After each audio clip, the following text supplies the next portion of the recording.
Hello दोस्तों। हम लोग जीएस एकेडमी में आप सभी का स्वागत है। तो यूपी पीसीएस प्रीलिम्स का आज ये हमारा 12th सेशन है। तो चलिए स्टार्ट करते हैं आज के सेशन को। तो आज का फर्स्ट क्वेश्चन क्या है कि जैसे हम देख रहे हैं कि match list one with list two and select the correct answer from the code given below the list. कि भाई हमें लिस्ट वन को लिस्ट टू से मिलाना है। और लिस्ट वन में क्या दे रखा है कि जो ओशियंस हैं उसमें कौन से ओशन में कौन सा मैक्सिमम डीपेस्ट पॉइंट है, हमें ये मैच करना है। तो जो पैसिफिक है, हम सबको पता है कि पैसिफिक कहाँ, पैसिफिक में कौन सा है, मरीनिया ट्रेंच। और इंडियन ओशन में सुंडा ट्रेंच, ये सुमात्रा के पास है, आप सबको पता है। और जो अटलांटिक है, अगर हम ये देखें कि भाई सी का वन होगा तो हमारे पास ए और बी बचते हैं ऑप्शन।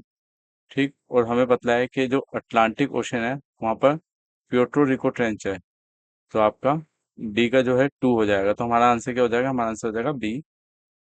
ठीक, जो सुंडा ट्रेंच है उसे पहले जावा ट्रेंच के नाम से भी जाना जाता था। और ये कहाँ पर लोकेटेड है, ये इंडियन ओशन में सुमात्रा आइलैंड के पास लोकेटेड है। और जो मराइना ट्रेंच है, मरीना ट्रेंच, वो कहाँ पर है, वेस्टर्न पैसिफिक ओशन में है। और ये अर्थ का सबसे डीपेस्ट ओशनिक ट्रेंच है।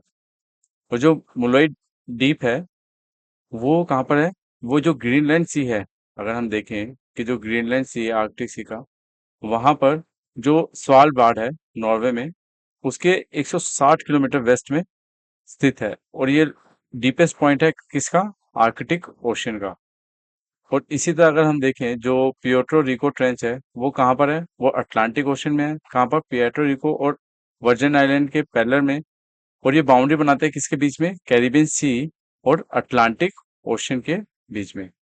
तो इसका आंसर क्या हो जाएगा, आपका आंसर हो जाएगा बी। ठीक, तो चलिए नेक्स्ट क्वेश्चन की ओर। अब नेक्स्ट क्वेश्चन क्या है हमारा, ये बोल रहा है कि भाई जो ऑडिट रिपोर्ट है, comptroller and auditor general of India examine by, कि भाई भारत के नियंत्रक महालेखक परीक्षक का ऑडिट रिपोर्ट परीक्षण कौन करती है।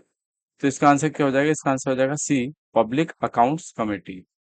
अच्छा, जो कैग है इसके बारे में हमें पता होना चाहिए। क्यों, क्योंकि हमने 2023 के जो क्वेश्चन पेपर है उसमें हमने देखा कि भाई किस तरह से जो कॉन्स्टिट्यूशनल बॉडीज हैं उनके बारे में पूछ रखा है कि भाई कौन से आर्टिकल में कौन सी कॉन्स्टिट्यूशनल बॉडी है। तो इस तरह से हमें पता होनी चाहिए सारी जो कॉन्स्टिट्यूशनल बॉडीज और स्टैट्यूटरी बॉडीज हैं उनके बारे में। तो कैग है, जो कैग कहाँ पर है, आर्टिकल 148 के अंदर कैग के बारे में बता रखा है। ठीक, और कैग जो है भाई इसे अपॉइंट कौन करता है, इसे प्रेसिडेंट अपॉइंट करता है। और इसे हटा भी कौन सकता है, प्रेसिडेंट। बट हटाने की जो इसकी जो प्रोसीजर है वो क्या है, वो सुप्रीम कोर्ट के जज की तरह है कि भाई जिस तरह से सुप्रीम कोर्ट के जज को हटाया जाता है उसी तरह कैग को हटाया जा सकता है। और कैग की जो टेन्योर है वो 6 ईयर और 65 ईयर ऑफ एज है। अच्छा, ये हेड होता है किसका, Indian audit and account department का। और चीफ गार्जियन है पब्लिक पर्सेस का। ठीक, तो चलिए नेक्स्ट क्वेश्चन की ओर। नेक्स्ट क्वेश्चन क्या है कि according to global business city index of January 2022, which of the following is the top business city in the world. भाई जो जनवरी 2022, ये आपका करंट का क्वेश्चन है। वैश्विक व्यावसायिक शहर सूचकांक अनुसार निम्नलिखित में से कौन सा शहर विश्व का व्यावसायिक शहर है। तो इसका आंसर क्या हो जाएगा, ए, हांगकांग। क्योंकि जो ग्लोबल फाइनेंशियल सेंटर है Hong Kong take first place in स्टैटिस्टिकिया latest global business cities ranking. ठीक, तो नेक्स्ट क्वेश्चन क्या है, नेक्स्ट क्वेश्चन क्या है कि which one of the following is not an example of biomass energy sources. भाई इनमें से कौन सा बायोमास ऊर्जा का स्रोत नहीं है। तो हमें पता है ये आंसर क्या होगा इसका, ए, न्यूक्लियर एनर्जी। क्यों, क्योंकि न्यूक्लियर एनर्जी बायोमास का एग्जांपल नहीं है। बायोमास एनर्जी के एग्जांपल कौन कौन से है भाई, वुड, कोल, गोबर, ये सारे के सारे क्या हैं, बायोमास के एग्जांपल्स हैं। तो नेक्स्ट क्वेश्चन की ओर चलते हैं। विच of the following is not a green house gas, इनमें से कौन सी ग्रीन हाउस गैस नहीं है। अच्छा, ग्रीन हाउस गैस के बारे में 2023 में भी पूछ रखा था क्वेश्चन। तो इस तरह से हमारे लिए ग्रीन हाउस गैसेस के बारे में कितना इंपॉर्टेंट हो जाता है। अब जैसे है कि भाई हमें पता है chlorofluorocarbon, carbon dioxide and methane, ये सारी की सारी क्या है, ग्रीन हाउस गैसेस। तो इसका आंसर क्या हो जाएगा, आर्गन। ठीक है, ये आपका आंसर हो जाएगा सी। कि आर्गन ग्रीन हाउस गैसेज नहीं है। अच्छा, जो ग्रीन हाउस गैसेज हैं वो ऑब्जर्व करती हैं एमिट्स इंफ्रारेड रेडिएशन। और जो प्राइमरी ग्रीन हाउस गैसेज है उसमें कौन कौन सी हैं आपको पता होना चाहिए। Water vapour, carbon dioxide, methane, nitrous oxide और ओजोन। अच्छा, जो ओजोन है अगर वो स्ट्रेटोस्फेयर में है तब ये हमारे लिए वेरी हेल्पफुल गैस है।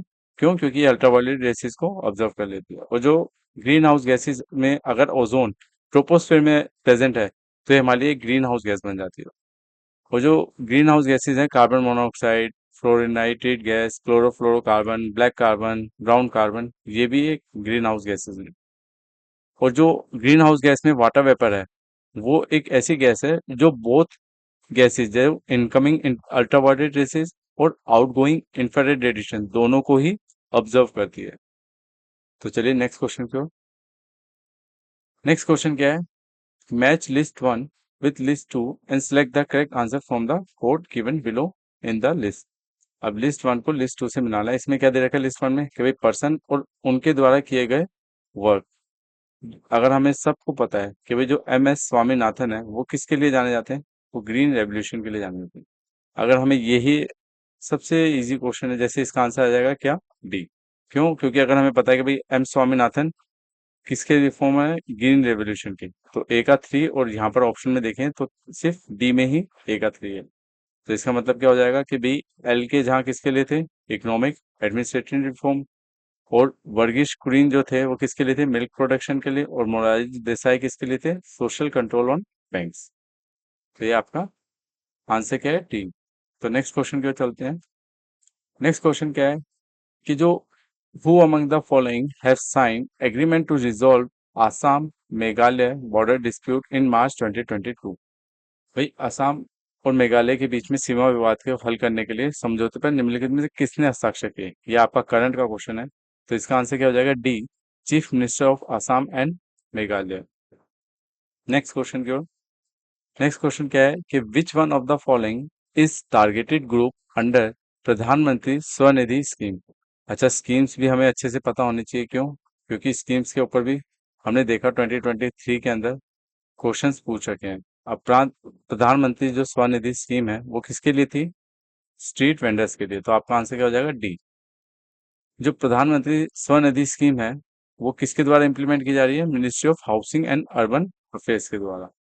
और इसका फुल फॉर्म क्या है भाई? मंत्री स्ट्रीट वेंडर्स आत्मनिर्भर निधि, जिसे बोला जाता है PM Svanidhi, for providing affordable loans on to street vendors. भाई जो स्ट्रीट वेंडर्स हैं उन्हें उचित दरों पर लोन मुहैया कराया जा सके। तो नेक्स्ट क्वेश्चन की ओर चलते हैं। नेक्स्ट क्वेश्चन क्या है? Arrange the following countries on the basis of human development index 2022 in descending order. कि निम्नलिखित देशों को मानव विकास सूचकांक 2022 के आधार पर अवरोही क्रम में व्यवस्थित कीजिए। तो इसका आंसर क्या हो जाएगा आपका? इसका आंसर हो जाएगा डी, 3, 1 और 3, 4, 1 एंड 2। तो आपका आंसर क्या हो जाएगा? डी। अच्छा, जो ह्यूमन डेवलपमेंट इंडेक्स है रिपोर्ट, उसे पब्लिश कौन करता है? हमें ये पता होना चाहिए। क्या पता नेक्स्ट टाइम ये पूछते कि इसे पब्लिश कौन करता है? तो UNDP। और ये फर्स्ट कब स्टेप वो लॉन्च हुई थी? 1990 में। किसके द्वारा? जो पाकिस्तानी इकोनॉमिक्स महबूब उलक थे और इंडियन नोबल लिटरेचर अमृत सेन, इन दोनों ने मिलकर इसे लॉन्च किया था। अच्छा, SDI में कौन कौन से इंडिकेटर होते हैं? जो इंडिकेटर्स हैं इसमें वो कौन कौन से हैं? Long and healthy life, knowledge education हो जाएगा आपका, and a decent standard of living. तो चलिए नेक्स्ट क्वेश्चन की ओर। नेक्स्ट क्वेश्चन क्या है कि इन the context of permissible noise level, list 1 with list 2 and select the answer from the code given below। अच्छा, लिस्ट वन में क्या देखा है? एरिया। और लिस्ट टू में क्या बता रखा है? जो परमिसिबल नॉइज लेवल है। तो हमें मैच करना है कि कौन से एरिया में कितनी परमिसिबल है नॉइज लेवल। अगर हम देखें जो रेजिडेंशियल एरिया है, यहाँ पर देखिए इस चार्ट फॉर्म में कि जो रेजिडेंशियल एरिया है उसमें 55 से 45 डेसिम, और जो कमर्शियल एरियाज है उसमें 65 to 55, और जो इंडस्ट्रियल एरिया है उसमें 75 to 70 है। और अगर हम देखें कि साइलेंस जोन में 50 से 40 जो डिसाइड है तो इसका अगर हम देखें कि साइलेंट में क्या हो जाएगा, साइलेंट जोन में मतलब बी का 1, तो हमारा ए एंड बी ऑप्शन तो वैसे ही कट जाता है। और रेजिडेंशियल का क्या हो जाएगा 55, और इंडस्ट्रियल एरिया क्या क्या है 70, और कमर्शियल एरिया का क्या है 65। तो हमारा आंसर क्या होगा, सी का 4 होना चाहिए। तो कौन सा ऑप्शन बचता है, डी। ठीक। तो चलिए नेक्स्ट क्वेश्चन की ओर। नेक्स्ट क्वेश्चन क्या दे रखा है कि with reference to Chandragupta second which of the following statement is are correct. First statement क्या है कि the strongest evidence in the context of Saka victory is the silver coin of this king. कि भाई जो शक विजय के संदर्भ में सबसे पहला जो सबल प्रमाण मिलता है नरेश की रजत मुद्राएं हैं। और सेकंड स्टेटमेंट क्या है कि भाई जो वेट है of this coin use about to 33 grains, इन मुद्राओं का जो तोल है लगभग 33 ग्रेन हुआ करती थी। तो ये दोनों ही स्टेटमेंट सही है, तो आपका आंसर क्या हो जाएगा, ए बोथ 1 एंड 2। अच्छा, जो चंद्रगुप्त सेकंड थे वो फर्स्ट गुप्ता रूलर थे जिन्होंने सिल्वर कॉइन इशू किए, और इन सिल्वर कॉइन्स को रूपक भी कहा जाता था।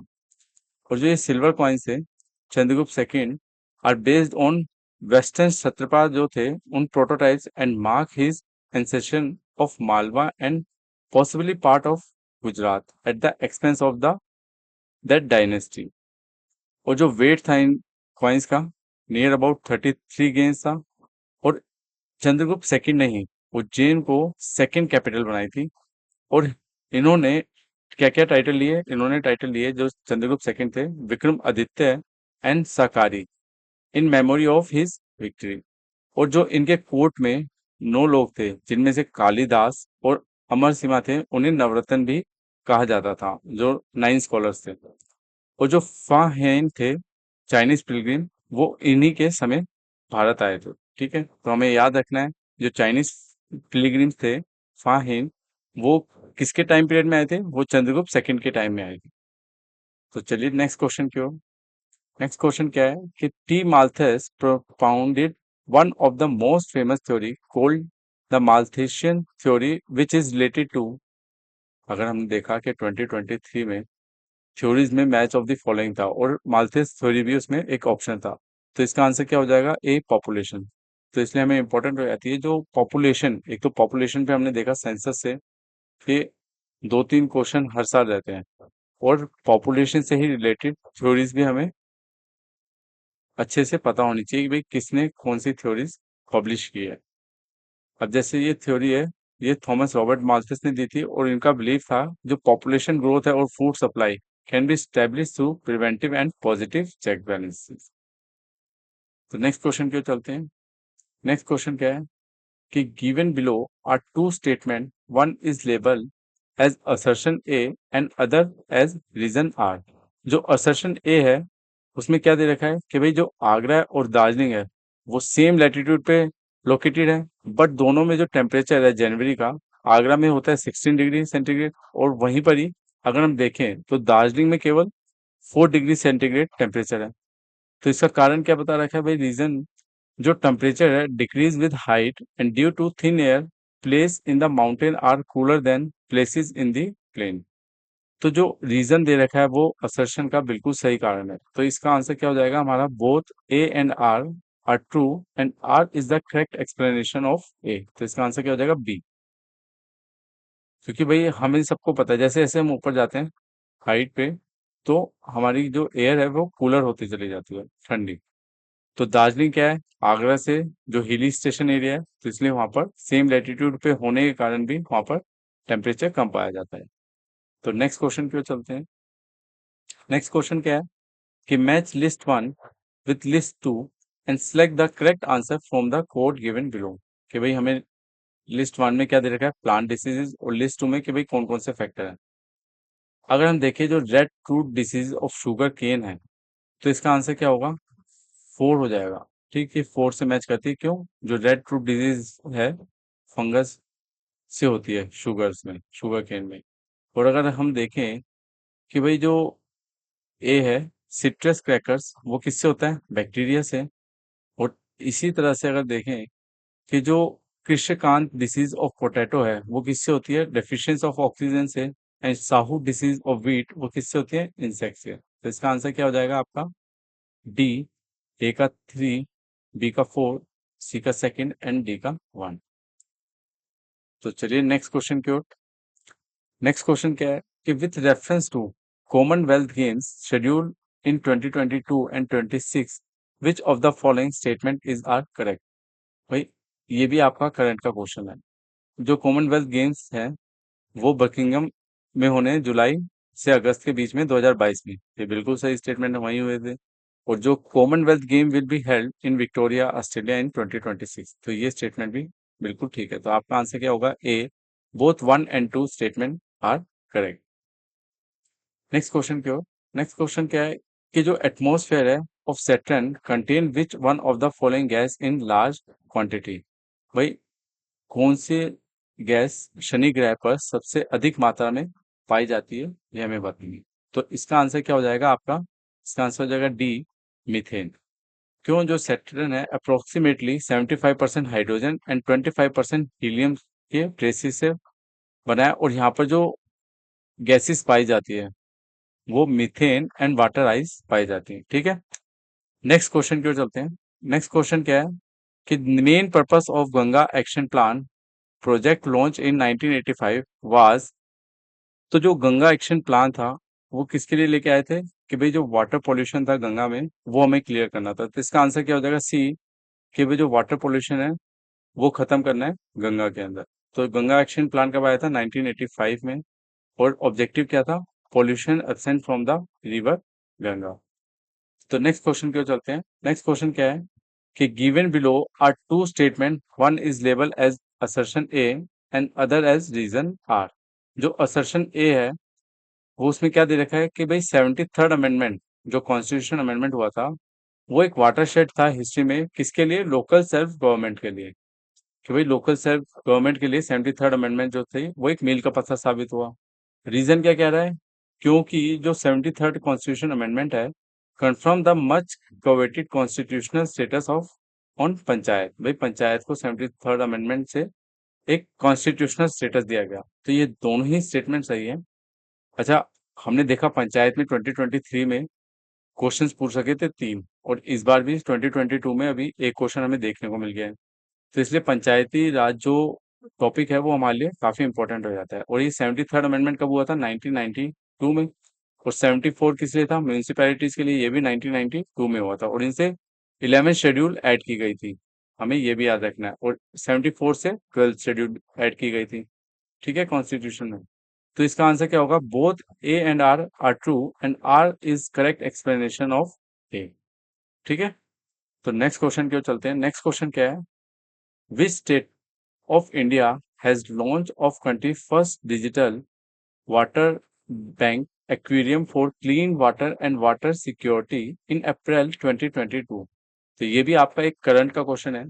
तो इसका आंसर क्या हो जाएगा? इसका आंसर था कर्नाटका। उस वक्त कर्नाटका ने first aquarium for clean water and water security launch किया था। तो नेक्स्ट क्वेश्चन की ओर। नेक्स्ट क्वेश्चन क्या है? Who was the founder of सत्य शोधक समाज having its primary emphasis on seeking of truth?